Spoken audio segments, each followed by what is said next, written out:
Hi, I'm Mike Shaefer, and I'm the past partner of Ric Weiland, the guy who created the funding for your fellowships at Stanford. I believe that Ric would be honored to feel that he personified the word geek. He was probably one of the first geeks out there in the true meaning of what it was like to be a painfully shy, introverted, and yet smart as a whip kind of guy who could figure out difficult problems and get things done. Ric's dad was a senior engineer at Boeing and held several patents for primarily airplane landing gear. So the next time you're on a plane and it's coming into land, you can be thankful that the Weiland family's made a difference there. The household grew up testing things. Everything was an experiment, whether it was learning how to take apart and put together a radio, or working on how hardware and computer software work together, or creating interesting home videos. We have quite a pile of ways that the Weilands looked at the world that would be sure to bring a smile to your face. Maybe the next thing to explain or to share is, well, of course, where did all this money come from in order to support fellows like yourself? And the short answer is a really easy one.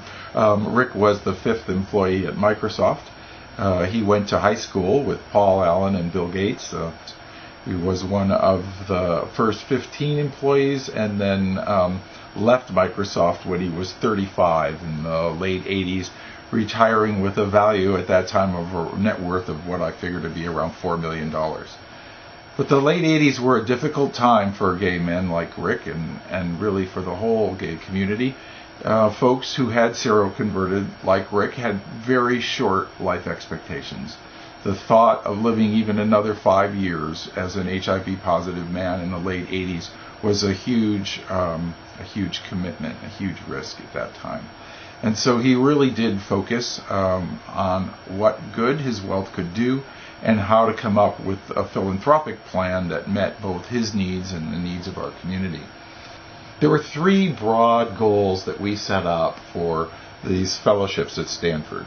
The first was for Stanford to find as diverse a group of students as possible to be awarded a Weiland Fellowship. This is diversity in fields of study, diversities in backgrounds, diversity in career goals. We really wanted as robust and broad a group of students recognized as we could find. Number 2 was really all about innovation. We wanted folks who were comfortable taking the road less traveled and being as creative as possible in finding solutions to the problems in the areas of their study. And lastly, and in alignment with Stanford's own goals, we wanted to support collaboration. We wanted students selected who could work across their fields of study and find ways to communicate with other innovators and risk takers across campus, across the country, across the globe. There's so many opportunities to share ideas and to think about solutions with others, and we wanted folks who are great collaborators to be recognized. What we hope for is that you'll make the best of the opportunity and really make a difference in your life and in your area of field.